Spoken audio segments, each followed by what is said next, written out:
இன்றைய தினமலர் செய்தியில் ஆபாசமாக பேசும் வழக்கத்தால் சிறை தண்டனை பெற்ற சிவாஜி கிருஷ்ணமூர்த்தி திமுக பேச்சாளர் அவருடைய தண்டனையை திடீரென சென்னை முதன்மை அமர்வு நீதிமன்றம் உத்தரவிட்டுள்ளது நிறுத்தி வைக்க. ஏனெனில் தேர்தல் நேரத்தில் பிரச்சாரத்திற்கு பேசக்கூடிய பேச்சாளர் அல்லவா. நீதிமன்றமே வழிவிட்டது. ஆச்சரியத்துக்கு மேல் ஆச்சரியம். சிட்டி யூனியன் வங்கி பெயரில் மோசடி, சைபர் குற்றப்பிரிவு போலீஸ் எச்சரிக்கை.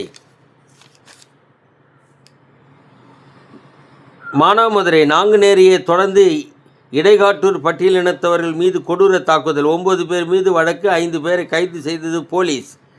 ரத்தத்துக்கு ரத்தம். கமேனி கொலைக்கு பழிவாங்க ஈரான் மத தலைவர்கள் உத்தரவு அதிர்ச்சியை ஏற்படுத்தியுள்ளது.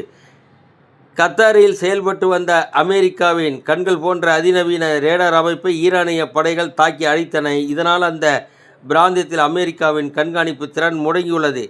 சென்னையில் நடந்த திருமண நிகழ்ச்சி தமிழக வெற்றி கழக தலைவர் விஜய், நடிகர் திரிஷா ஆகியோர் ஒன்றாகி பங்கேற்றனர். இதனால் இவர்களின் உறவு நிஜமானது.